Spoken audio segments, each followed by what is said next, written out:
வணக்க மக்களே, நான் உங்கள் மார்க்கெட் பையன் பேசுகிறேன். நிறைய பேர் என்கிட்ட வந்து அட்வைஸ் பண்ணுவாங்க, நீ ஏன் ஹோட்டல் ஆர்டர்ஸ்லாம் எடுத்து பண்ணக்கூடாது? ஹோட்டல் ஆர்டர்ஸ்லாம் எடுத்து பண்ணனா நீயும் நல்லா சம்பாதிக்கலாம், உன்னோட பிஸ்னஸும் அடுத்த கட்டத்துக்கு போகும்ல அப்படின்னு சொல்லியிருக்காங்க.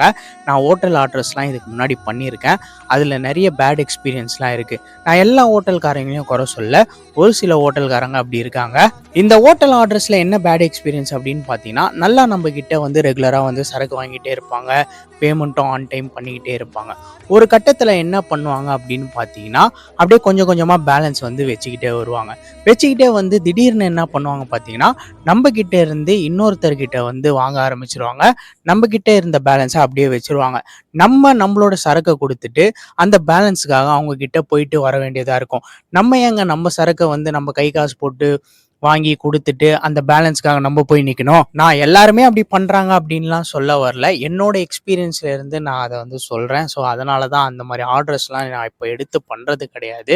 ஸோ, நல்ல ஆர்டர்ஸ் வந்தா கண்டிப்பா எடுத்து பண்ணலாம். ஆன் டைம் பேமெண்ட் யாரு வந்து குடுக்குறாங்களோ, அவங்களுக்கு நல்ல சரக்கு வந்து நம்ம குடுக்கலாம். வியாபாரம் அப்படின்றது ரொட்டேஷன் தாங்க. அப்படியே காச வந்து ரொட்டேட் பண்ணிக்கிட்டே இருக்கணும். ஸோ, போடணும், காச திரும்பி எடுக்கணும், போடணும், காச எடுக்கணும். எங்கேயாவது பேமெண்ட் போய் லாக் ஆயிடுச்சுன்னு வச்சுக்கோங்களேன், நம்மளுக்கு ரொம்ப கஷ்டமாயிடும். இன்னைக்கான மார்க்கெட் அப்டேட் என்ன அப்படின்னு பார்த்தீங்கன்னா, மார்க்கெட்டை பொறுத்த வரைக்கும் நம்ம கொஞ்சம் உஷாரா இருக்கணும். உஷாரா இல்லைன்னு வச்சுக்கோங்களேன், நம்ம கழுத்த அறுத்துருவாங்க. அந்த மாதிரி தான் நேத்து வந்து ஒரு சம்பவம் ஆயிடுச்சு. 2 மூட்டை வெங்காயம் வந்து நம்ம கடைக்கு போட்டேன்.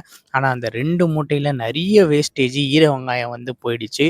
ஸோ அதனால மார்க்கெட்ல வந்து சரக்கு எடுக்கும்போது என்னதான் நம்ம தெளிவா இருந்தாலும் நிறைய இடத்துல ஏமாறுறதுக்கான வாய்ப்புகள் இருக்கு. மார்க்கெட்ல நம்மள ஏமாத்துறாங்க அப்படின்னு சொல்ல வரல. நம்ம ஏமாறாம உஷாரா இருக்கணும். வந்த சரக்கு அவங்க என்ன பண்ணுவாங்க, வீட்டுக்கு எடுத்துட்டு போக முடியாது.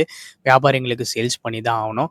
ஸோ அதனால நம்ம சரக்கு போடும்போது கொஞ்சம் உஷாரா போடணும். நான் ரொம்ப சின்ன பையனா இருக்கும் போதுலேருந்தே மார்க்கெட் போயிட்டு இருக்கேன். இன்னுமே என்னால் மார்க்கெட்டை புரிஞ்சுக்க முடியல. மார்க்கெட் அப்படின்றது ஒரு பெரிய கடல். இந்த கடல்ல மூழ்கி முத்தெடுக்கணும் அப்படின்னா நீங்க நம்ம சேனலை வந்து ஃபாலோ பண்ணிக்கோங்க. இந்த வீடியோ வந்து லைக் பண்ணிக்கோங்க. உங்க தெரிஞ்சவங்க எல்லாருக்கும் ஷேர் பண்ணிக்கோங்க. Stay tune. Thank you.